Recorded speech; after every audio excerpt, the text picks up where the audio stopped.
વૈશાખ સુદ પૂર્ણિમા નિમિત્તે શહેરના જાનુબાઈ માતાજીના મંદિરે ભવ્ય મહાપ્રસાદીનું આયોજન કરવામાં આવ્યું હતું। આ મહાપ્રસાદી જૂની પરંપરા મુજબ ચૂલા પર બનાવવામાં આવે છે, જેમાં 5000થી વધુ માઈ ભક્તોએ મહાપ્રસાદીનો લાભ લીધો હતો।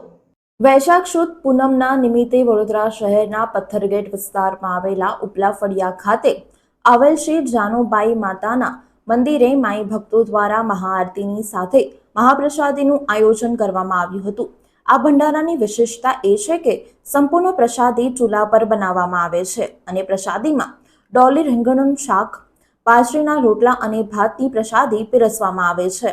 અહીં ભંડારામાં તમામ માઈ ભક્તોને નીચે પંગતમાં બેસાડીને પીરસવામાં આવે છે। શ્રી જાનુબાઈ માતાજીના મંદિરમાં વડોદરા શહેરના અલગ અલગ વિસ્તારમાંથી લગભગ 5000થી 6000 માઈ ભક્તો મહાપ્રસાદી લેવા માટે આવ્યા હતા અને માતાજીના દર્શન માટે ભારે ઘસારો રહ્યો હતો। શ્રી જાનુબાઈ માતા યુવક મંડળ જે લક્કરપીઠા રોડ પર આવેલું છે, વર્ષો જૂનું આ શ્રી જાનુબાઈ માતાનું મંદિર છે।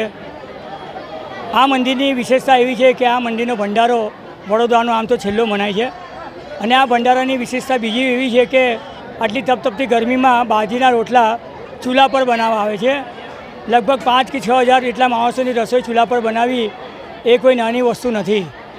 વડોદરામાં ઘણા ભંડારા થાય છે, મીઠા થાય છે, બધા સાથ સહકાર પણ એટલો હોય છે, પણ આ ભંડારા ખૂબ કષ્ટદાયક ભંડારો આ સાબિત થાય છે। ખૂબ લોકોને તકલીફ પડે છે। કોળના આજુબાજુ વિસ્તારના લોકોને અમે ઘરે ઘરે લોટ પહોંચાડીએ છીએ, લોટ પેટાઈને સાંજે એનું કલેક્શન કરીએ છીએ, ત્યારે આ ભંડારો કંઈક પૂરો થાય એવું લાગે છે।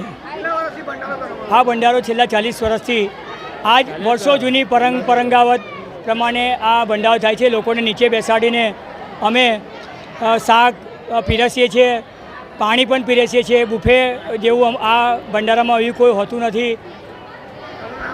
મારું નામ છે હેમંત કુમાર વિનાયકરાવ માળી।